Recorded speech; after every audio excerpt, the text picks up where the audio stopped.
Good afternoon, ladies and gentlemen. My name is Michelle, and I'm here to talk to you today about using Google Apps for Education to personalise learning in the classroom.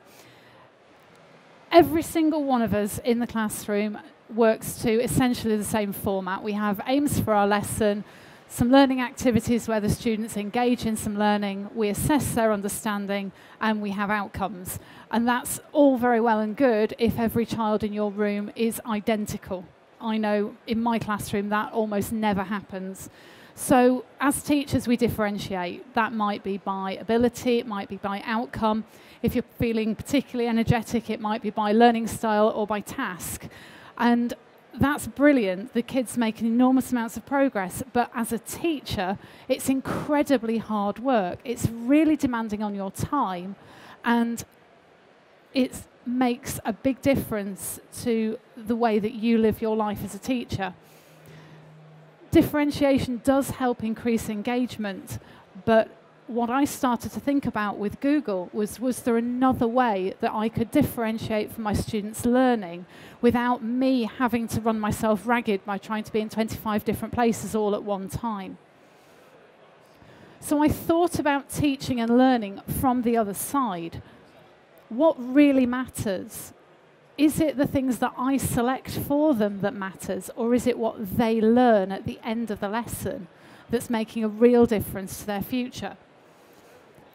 And when I broke it down, I realized that actually, as long as they cover the curriculum, as long as they make progress, as long as they're interested and they're giving a lot of effort, the particular task that they use to get there is almost irrelevant.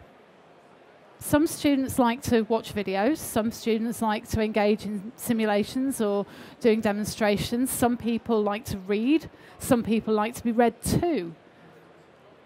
It's not for me to say what's the best way of learning. We spend so much time teaching our students that ideally they should be learning their own learning styles, and then we go ahead and we teach a lesson that only suits some of those learning styles. So I started to think about it from a different perspective. Exactly the same lesson, but instead of me making the decisions, it became the students making the decisions. By changing the way that I wrote my aims for the lesson, instead of it being by the end of the lesson, you will have done this, changing it to you should be able to. The students then had the responsibility to make sure by the end of the lesson they could do those things. The learning activities that I've used to allow this personalised learning are the same learning activities that I had already created. Nothing any different, but instead of me choosing which ones they're going to use, they have free and open access to an enormous range of things. I might teach the same lesson to 2 or 3 different ability classes. By pooling all of those resources together, each student in each of those classes can make their own decisions about their learning. Now, I know from a starting point that sounds like a classroom management nightmare. How on earth would I go about doing that practically? In reality, with Google, it's actually very easy. And later on, I'm actually going to show you how I set up the structure for that. All of these activities are out there. We use them every day. Our colleagues use them every day. Colleagues around the world and around the country use them every day. And one of the things that I know that myself as a teacher, I'm very keen on not reinventing the wheel. If I know a colleague has used a resource and it's worked really well with their class, there is no point in me rewriting it. I can just use what they have used and they can use what I've used. This idea of collecting together not just 2 or 3 activities for a lesson, but maybe 10 or 15 activities that the students are choosing from themselves allows me to make great use of all of those things that my colleagues have done and allow the children complete control over their learning style. The assessment is where you as a teacher then come into your own. There's lots of different ways you can assess what they've learnt when they've guided their own learning. if you're feeling very, very brave, you can go for open choice. You can say, you show me how you have met those objectives. And for older classes and for high ability classes, that works really well, particularly GCSE students who are in kind of the last 6 to 8 months of their course. They're at that maturity level where they can demonstrate quite successfully what they've learned meeting those aims, whereas lower ability classes and younger students find that a little bit more difficult, so they maybe need a little bit more structure. Some students have liked completing a portfolio where they have, over the course of a term, needed to show a range of different techniques. So they've needed to produce a presentation, they've needed to produce a video, they've needed to contribute to a website, lots of different tasks, and they choose which learning activity they use to demonstrate each skill as well as each piece of learning. Or, if you're just starting out, which is what I did very early on, I went for just creating a work record, almost like an exercise book, but for those students that wanted to do it online, where I gave them some guidance and said, how have you met this? How have you shown you've understood this? And they can then write as freely as they want to show their understanding in each of these ways. Starting out is the really scary bit. How do I go about doing this? What I did is I chose one class that I knew were open to the idea of being a little bit more responsible for their learning, who would be flexible, and also students who were quite tech savvy, people who wouldn't be put off by being given a wide range of different IT-based resources.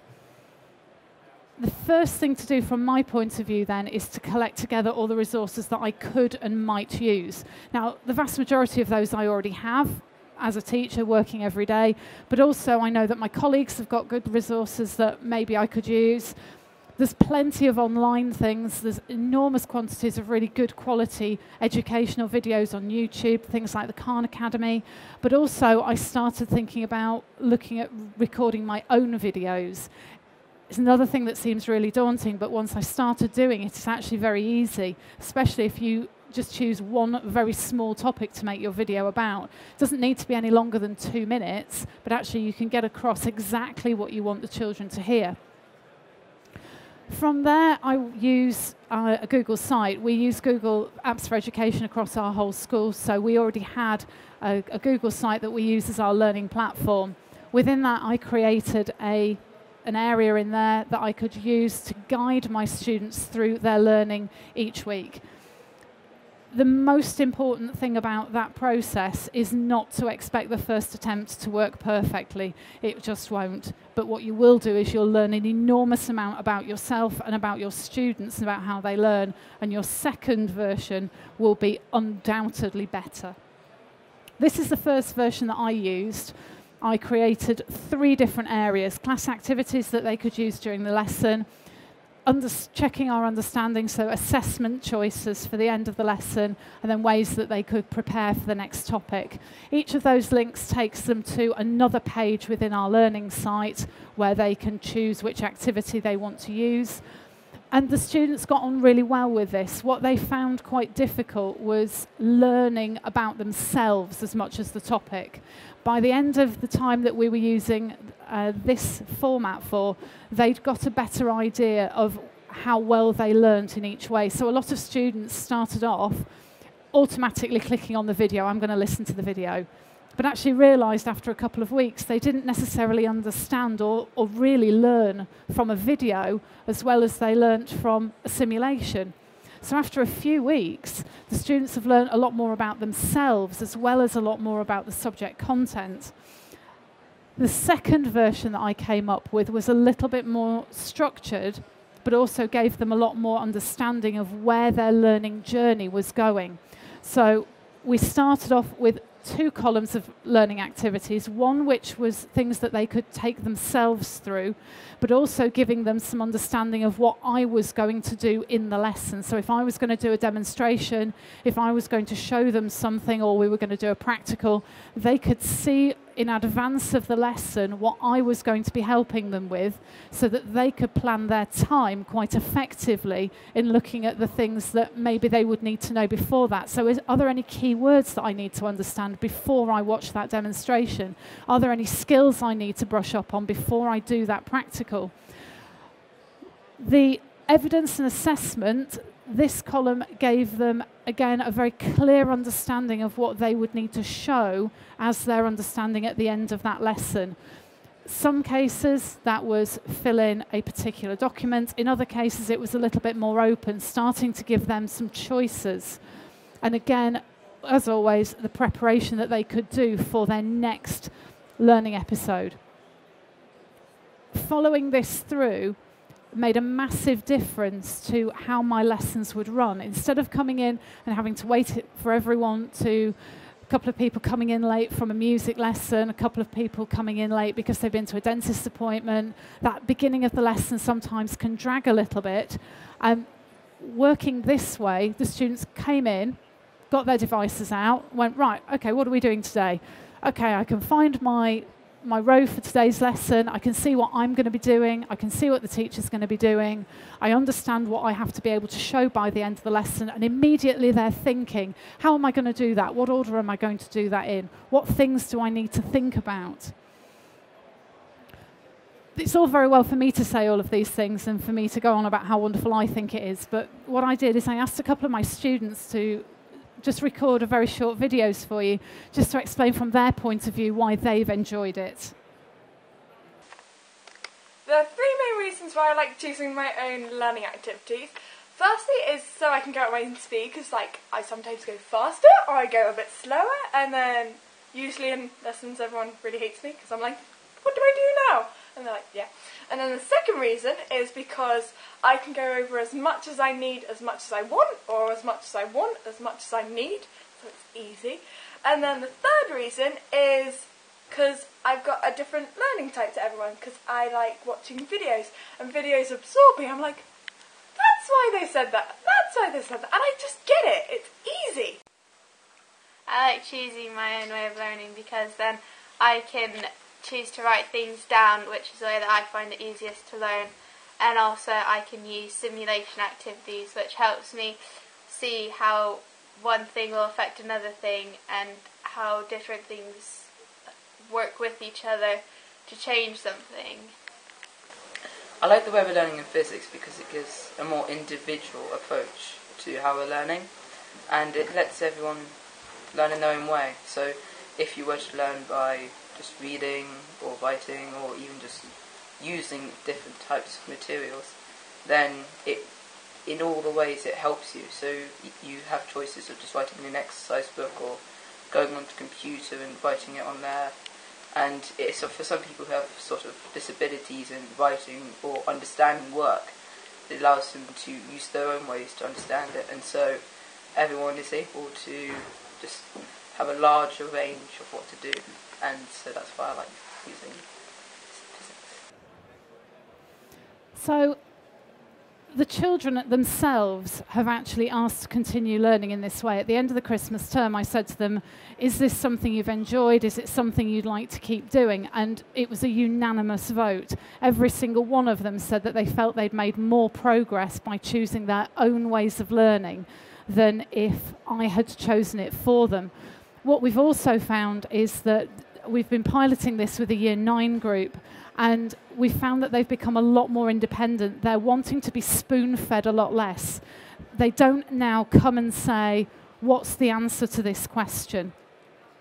They say, well, how does this link to something else? How does this affect me? Why do I need to know about this? How is it going to impact on the other things I'm learning? They're becoming much more mature in their learning thoughts and their learning abilities much, much earlier on. And they feel that they are making more progress. In our end-of-term exams at the end of the Christmas term, we put that to a test. 2 Year 9 sets. Our Year 9s are set by ability. So set 1 are of a high ability than set 2. At the start of the academic year, set 1 had an average of 20% higher in their exams than my set 2. So for one term, that's about 10 lessons. The second set were taught using this individualised learning technique, and within 10 lessons one term, we halved the difference in the class average between the top set and the bottom set. Now, that's good enough data for me. The children like it, I like it. It gives them so much more access and so much more control over what they're doing. They're really enjoying their learning, which is lovely to see at this stage. And they're really hoping that we can continue doing this for the rest of their GCSE course. So my suggestion to you is have a go. What do you really have to lose? Thank you very much for your time this afternoon.